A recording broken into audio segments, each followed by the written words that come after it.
next week. Ooh, Olympic year, pretty cool. Mia Gross, great to meet you. Great to meet you too. There is so many races that I'll be going to. I'm practically racing every single week. It was your first Australian final for the 200 metres. How did you feel out there? I felt very excited. Yeah. Like, it's not every day that you can just waltz into a national final, so I was pretty excited. Obviously a long time coming. Like, I've been racing at nationals since I was in grade 5. Mia Gross has had a great season so far, fantastic junior, just had to battle some injuries and he's coming back and finding form. I've just been kind of like focusing on the hundreds for the last 3 or 4 years, so it's kind of nice to move out into some twos.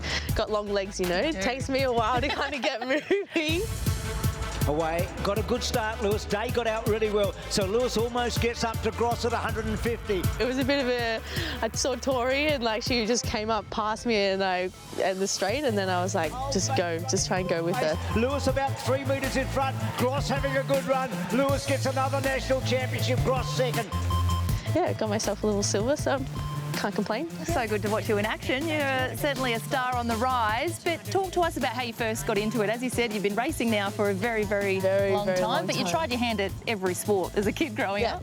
I tried literally everything and I loved everything too. Like, I wasn't horrible at any sports either. Like, I can catch a ball, I can kick a ball. Like, my hand-eye coordination is actually pretty decent, so I was like, I'll do that. And then I made my first Australian team when I was 15, so I was like, I'll just give track and field a go, and then I just was like, just loved it. You're only 22, about to turn 23. Yeah. You've had a lot of injuries and very strange injuries along the journey. How have you kind of dealt with it as a young athlete? Yeah, look, I've had more injuries than probably like one person would have for their whole entire lifetime. Like, I've had more injuries than my dad, who's like over 50.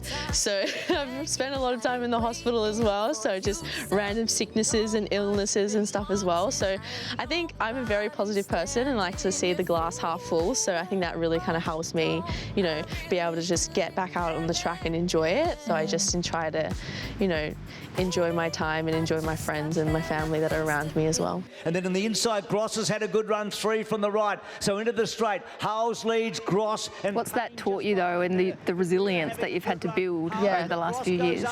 It's taught me a lot. I don't get bothered by a lot of things that would bother some other people. Like, oh, I've got a sore toe. That's nothing.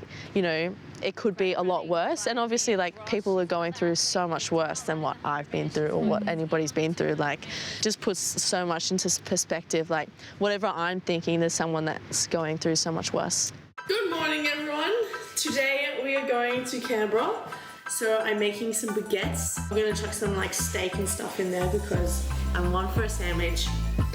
So you love your food, that is very clear. Yeah. What does your diet look like? Is it quite open-ended, or are you really strict when it comes to competition? Yeah, well, usually when it like comes to competition, like I try and dial in a lot more, but it's very like lots of protein, like so much protein. Like obviously you got just some carbs and healthy fats in there because that's, you know, that keeps you alive and healthy.